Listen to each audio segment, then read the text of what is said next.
You know, everybody has a different temperament and personality, and it's something that has to be developed, you know, over a period of time. We all must deal with that dark side of our nature, the positive side of our nature, and it isn't that it ever gets done or finished, but that we should suppress those things that would cause us trouble, not only within ourselves, but cause us trouble with someone else.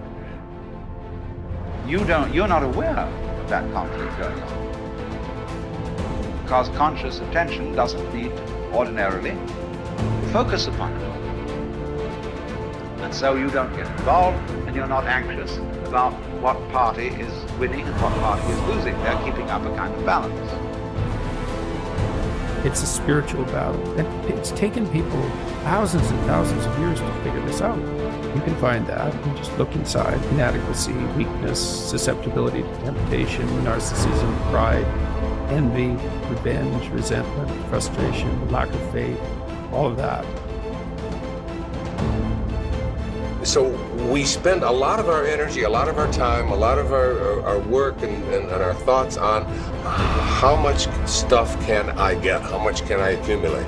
And the problem that comes up with this is that if you believe that you are what you have, if you really believe that, so we have a,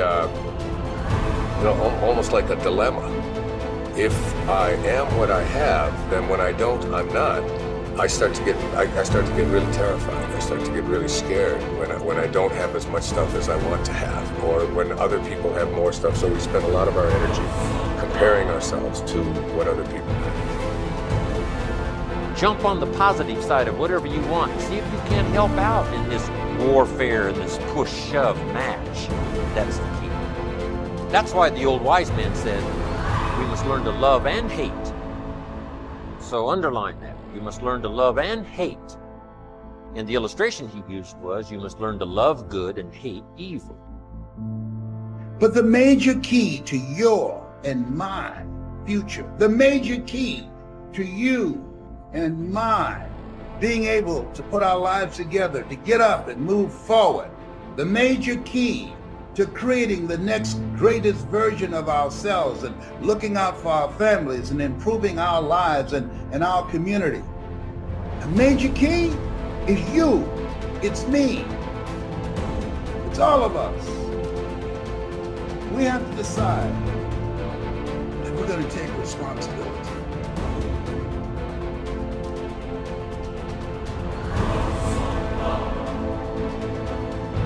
So, what are the opportunities today? Probably one of the best forms of growth that we can work with now is cooperation and service to each other. The individual finds perhaps the greatest basic joy that there is in the human composition when he brings joy or releases joy through other persons.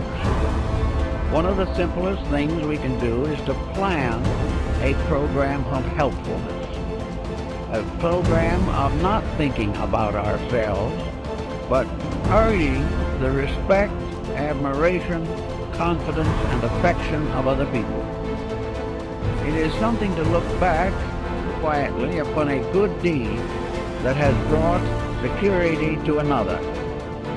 And this type of backward looking is probably the most cheerful as possible. So service to others. If you do not know what to do, help someone in desperate trouble. Forget being deprived of a few hours of television or being requested to turn away from some ordinary leisure that you have planned. But try to see what you can do to help other people. Now, if you have special trained abilities in these matters, there are many opportunities that open themselves to the person who really wants to help. If you have music as a background and have the abilities, find some young people who want music and cannot afford it. And instead of sitting around gossiping or answering phone calls, take these young people and try to educate them or help them in their musical lessons. If you are in business, take young people who need business training. They will not get proper training in school, but they can get it from someone who has been through it and knows what is right and knows what should occur and what should not occur. Everyone can do something, and out of the best they have done themselves, share with another. Then there are things you can do for yourselves. If you are not in a position or do not feel equipped to work with other people, then work with yourselves. Develop those faculties and powers which are not functioning properly today. Look over your own life and see what your mind is doing. Is your mind growing? Or is it just heaping up one prejudice on top of another? Watch your thoughts and see whether or not you're instinctively criticizing things you do not understand, or have developed powerful prejudices which interfere with justice and judgment. Look over your own nature and then go to work on the problem that you find needs attention. It is not good, however, to try to simply convert yourself. To sit down and say, I shouldn't hold that attitude, is usually not very meaningful. What you really should do if you dislike a certain condition is get into that condition yourself. Move in on it and find out why people think the way they do. Instead of criticizing from some set point within yourself, find out why other people are not more successful in their judgments.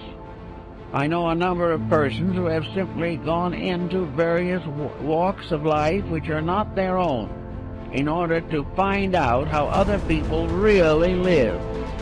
And it is almost certainly an eye-opener. If you do not wish to go through all this, it then is the best attitude you can have is to believe firmly that every individual is doing the best he can for what he is.